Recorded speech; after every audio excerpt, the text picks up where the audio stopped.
इस कहानी की शुरुआत होती है एक खूबसूरत और शांत गांव से, फुरफुरी नगर। हर सुबह यहाँ के लोग अपने अपने कामों में व्यस्त रहते, बच्चे गलियों में मिलकर खेलते और गांव की हवा में एक अलग ही सुकून था। ऐसा सुकून जो आपको दुनिया में कहीं और नहीं मिलेगा। लेकिन इस सुकून के पीछे छिपा था एक भयानक राज। फुरफुरी नगर के बाहर एक पीले रंग का लोहे का पुराना पुल था, जिसका नाम सुनते ही गांव वालों के पसीने छूट जाते थे। दिन में तो सब वहां से गुजरते, लेकिन रात के 9 बजे के बाद वहां से एक मधुर सी आवाज आने लगती।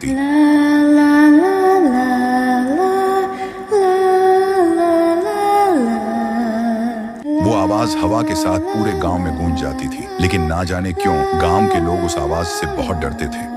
हर शाम जब बच्चे गांव के प्रधान जी के पास जाते, तो वो उन्हें उस पुल की एक डरावनी कहानी सुनाते। कहते हैं, एक छोटी लड़की थी, कोमल, जिसने एक दिन उसी पुल से कूदकर अपनी जान दे दी थी। उसके बाद से उसकी आत्मा वहीं भटक रही है। इस कहानी को सुनकर सारे बच्चे डर जाते, लेकिन 2 दोस्त थे, राइस्टार और ज्ञान भाई, जो इन कहानियों में विश्वास नहीं करते थे। दोनों बचपन से ही बहुत बहादुर थे। एक शाम का वक्त था। राइस्टार, ज्ञान भाई और उनके दोस्त अमन और अरमान मिलकर पुल के पास वाले मैदान में छुपन छुपाई खेल रहे थे। ये उनका आखिरी खेल था, क्योंकि अंधेरा हो चुका था और सबको घर जाना था। खेल शुरू हुआ, सब छुप गए और राइस्टार उन्हें ढूंढने लगा। धीरे धीरे राइस्टार ने सबको ढूंढ लिया, लेकिन अरमान कहीं नहीं मिला। तभी ज्ञान भाई को याद आया कि उसने अरमान को पुल की तरफ जाते हुए देखा था। ये सुनकर दोनों के होश उड़ गए। वे दौड़ते हुए घर पहुंचे और अपने माता पिता को सब कुछ बता दिया। अरमान की माँ जोर जोर से रोने लगी। अब वो कभी वापस नहीं आएगा। जो उस पुल पर जाता है वो कभी लौट कर नहीं आता। उस रात ज्ञान भाई को नींद नहीं आई। उसके मन में बस एक ही बात चल रही थी, काश मैं अरमान को रोक लेता तो आज वो हमारे साथ होता। तभी अचानक वही मधुर गाना